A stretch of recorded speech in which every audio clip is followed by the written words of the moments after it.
Good morning, stats kids. I hope you guys are working hard. All of these are very important for you before this AP test, and everything you guys learn guaranteed will help you on this test. This second packet that you guys are doing is probably a little harder than the first, so don't be discouraged. Anything you learn, again, will benefit you on the test. So, number one, the mean is equal to 8, so they tell you that. This is the population standard deviation, so you've got to be careful.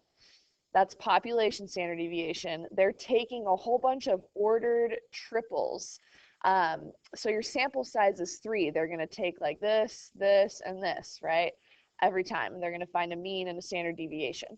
And so your sample standard deviation is the population standard deviation over the square root of n, which is 4.8 over the square root of 3. So that would be less than 4.8 because we're dividing by something. Okay, this formula comes up a lot, and you got to know when to use it, and it's anytime you're taking random samples.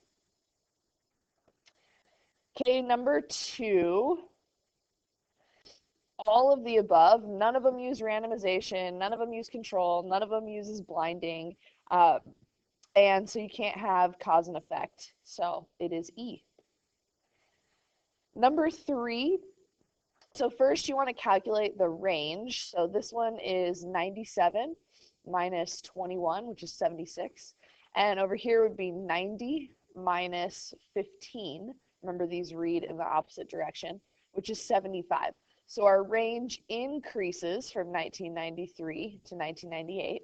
And then you can just look at the spread and notice that there's a lot of numbers here and it's kind of flat. This one has a lot of numbers here, but there's more numbers closer to the middle. So this one has a smaller spread and this one has a higher spread. So the spread or the standard deviation decreased and the range increased. So this one is C. Okay, number 4. So we're going to do norm CDF.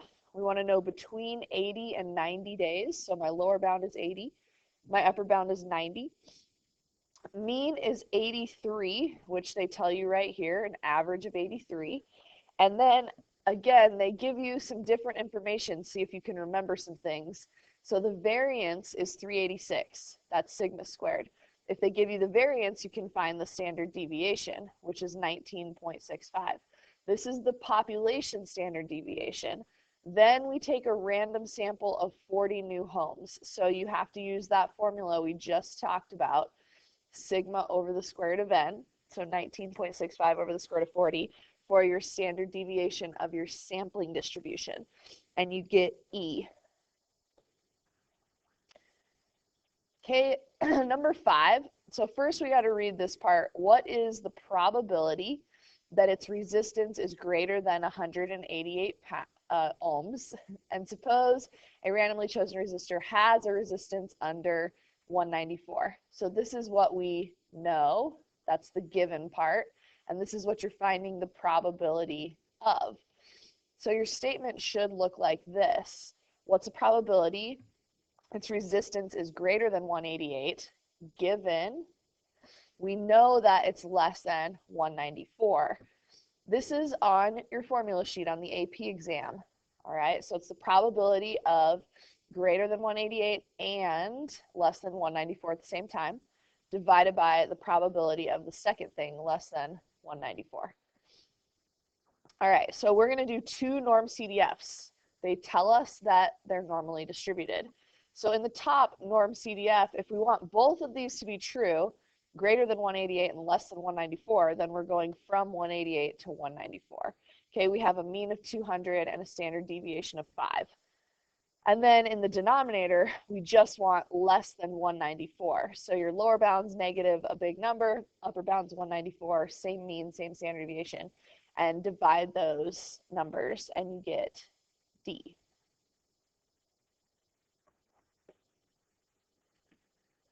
Okay, number 6, I would draw a tree diagram.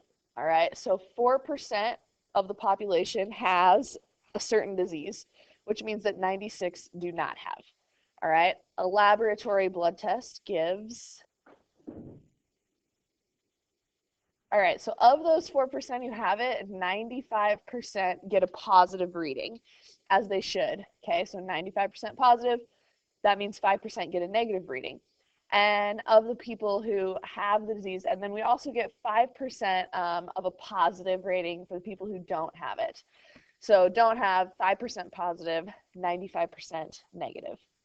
Okay, now we have to be able to read and set up our given statement. If a person tests positive, that's what we know, so it goes second.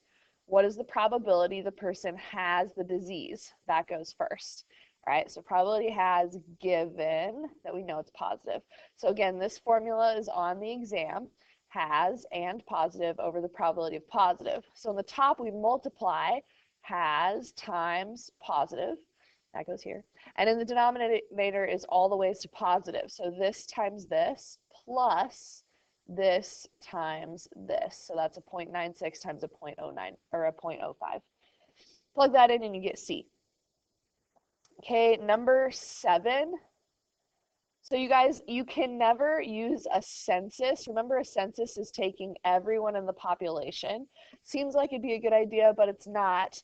Anytime you're doing all of those, okay, any kind of confidence interval or significance test, you have to take a simple random sample, all right, from the population. So the correct answer here is D. You would never take a census.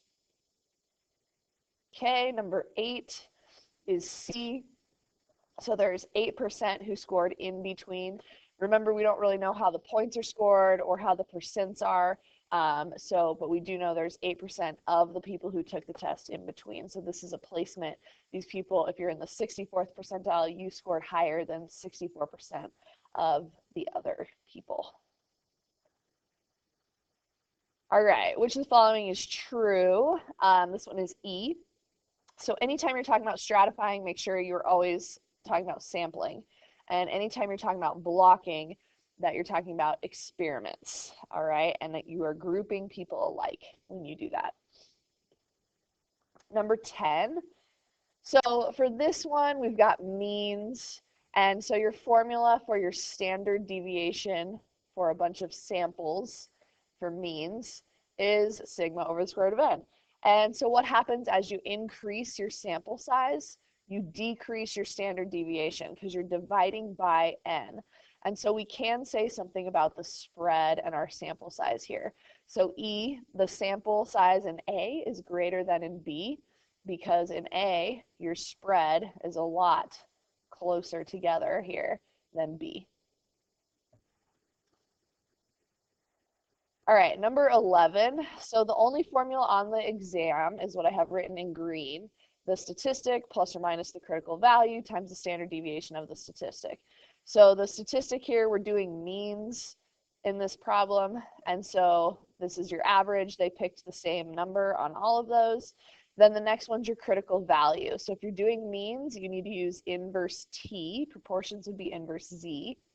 And if we're doing a 98% confidence interval, that's 2% divided by 2, so my area is 0.01. And our degrees of freedom, our sample size is 10, so degrees of freedom is 9. And that gives you this number here. All right. And then you're multiplying by the standard deviation of the statistic, which is this formula that we've talked about a lot now on this test, sigma over the square root of n. So 1.59 is your standard deviation over the square root of 10, so the correct answer is D. Okay, number 12, we can't really figure out any of those because we don't have exact numbers, but we do know that E is true because if you're going to take the median, it's always the average of those two middle numbers. Number 13. So we're just going to do norm CDF between 60 and 68%. Okay, our mean comes from our sample proportion because that's all we have. And so our p hat is this number, which is 0.64. And then our standard deviation of all the little p hats is the square root of p times 1 minus p over n, also on your formula sheet. So that comes from 0.64 times 0.36 over 400, which is 0.024. Okay, plug that in and you get D. Number 14. So this formula is binomial. It's on your yellow sheet, and that's what they're giving you here. So we know this is a binomial problem, and they want you to find the mean. They also give you this formula, which is the mean for binomial, n times p. They gave you what you need here in the formula, so n is 15. This is your probability of success, and this is your probability of failure. So we just do 15 times 0.29, which is C. Okay, the last one, we are just adding standard deviations. Remember, you have to have independence, which they tell you that you have in order to do this. And so we're adding the standard deviations squared. If it was just the means, you just straight up add them. But for the standard deviations, you have to do 65 squared plus 380 squared plus 125 squared and square root it, which is D. All right, so blocking. Remember, if you are blocking, you group these alike, and then you group these alike.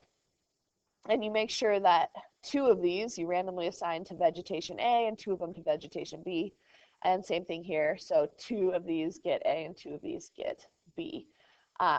How would you use randomization, and what is the purpose of it? So in each block, 2 of the sites will be randomly assigned to receive type A vegetation, while the remaining 2 sites in the block will receive type B. Randomization of vegetation types to the sites within each block should reduce bias due to any confounding variables. All right, so it helps eliminate confounding variables when you randomly assign and you block. All right, part B is another way of blocking. So now we're looking at how far away we are from the industrial park. This one was how far we were away from the river. So for part B, the first scheme creates homogeneous blocks with respect to distance from the river. Well, the second one creates homogeneous blocks with respect to the industrial park. So randomization of vegetation types to sites within the blocks in the first scheme should even out the effects. So this is important, you guys. Remember that randomization evens out the effects of other things. So in this case, it evens out the effects of the distance from the river for the first one. And for the second one, it evens out the effects of the distance from the industrial park.